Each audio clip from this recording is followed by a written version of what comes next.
ഒരു പഴയ കുക്കർ ഉണ്ട് നിങ്ങളുടെ കയ്യിൽ എങ്കിൽ നിങ്ങളൊരു തുടക്കക്കാരൻ കൂടെയാണെങ്കിൽ സിമ്പിൾ ആയിട്ട് ഈ ഒരു ഓവൻ സെറ്റപ്പിൽ ആർക്ക് വേണമെങ്കിലും ഇനി ഇതുപോലെയുള്ള ബർത്ത്ഡേ കേക്ക് തയ്യാറാക്കാൻ പറ്റും കേട്ടോ. അപ്പം ഈ ഒരു സിമ്പിൾ ബർത്ത്ഡേ കേക്ക് ഇതുപോലെ 4 ഇൻഗ്രീഡിയൻസ് വെച്ച് തയ്യാറാക്കിയിട്ടുള്ള ഒരു സ്പോഞ്ച് വെച്ചിട്ടാണ് ഉണ്ടാക്കിയിട്ടുള്ളത്. അതും ബേക്കിംഗ് പൗഡറോ ബേക്കിംഗ് സോഡയോ ഒന്നും ഇല്ലാതെ ഇത്രയും ഹൈറ്റിൽ കേട്ടോ. വിശ്വസിക്കാൻ പറ്റുന്നില്ലെങ്കിൽ ബേബീസ് കിച്ചൻ യൂട്യൂബ് ചാനലിൽ കയറി നോക്ക്. ഇനി ഇതിനെ കുറിച്ചിട്ടുള്ള ഡീറ്റെയിൽഡ് ആയിട്ടുള്ള ലോങ് വീഡിയോ തന്നെ അപ്ലോഡ് ചെയ്തിട്ടുണ്ട് കേട്ടോ.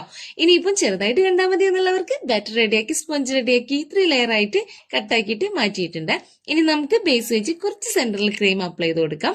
ഫസ്റ്റ് ലെയർ സ്പോഞ്ച് വെച്ച് കൊടുക്കാം. സ്പോഞ്ച് വെറ്റ് ചെയ്യാനായിട്ട് തിളപ്പിച്ചറിയ പാലിലേക്ക് മിൽക്ക് മെയ്ഡും ഷുഗർ ഇട്ട് നമ്മൾ മിക്സ് ആക്കി എടുത്തിട്ട് ഒരു ഷുഗർ സിറപ്പ് ഉണ്ടാക്കി അത് വെച്ചിട്ടാണ് വെറ്റ് ചെയ്യുന്നത്.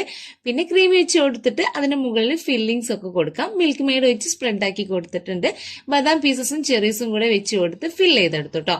ഫില്ലിങ്സ് ഒക്കെ നല്ല റിച്ച് ആക്കിയിട്ട് തന്നെ കൊടുത്തോളൂ കേട്ടോ. അപ്പൊ നിങ്ങളുടെ കേക്കിന്റെ ടേസ്റ്റ് വേറെ ലെവലായിരിക്കും. സെക്കൻഡ് ലെയർ ഇതുപോലെ തന്നെ ചെയ്യാം. ലാസ്റ്റ് സ്പോഞ്ച് വെച്ച് ക്രം കോട്ട് ചെയ്ത് ഓവർനൈറ്റ് ഫ്രിഡ്ജിൽ വെച്ച് സെറ്റ് ആക്കിയിട്ട് എടുത്ത് ഐസിങ് ചെയ്ത് ഇതുപോലെ സിമ്പിൾ നോസിലൊന്നും വേണ്ടാത്ത ഹാർട്ട് ഷേപ്പിന്റെ ഡെക്കറേഷനും കൊടുത്ത അടിപൊളി കേക്ക് റെഡി കേട്ടോ. ഇഷ്ടപ്പെട്ടുള്ള ഒന്ന് ലൈക്ക് ചെയ്തേക്കണേ. കൂടുതൽ വീഡിയോസിനായിട്ട് ചാനൽ സബ്സ്ക്രൈബ് ചെയ്ത് സപ്പോർട്ട് ആക്കണേ.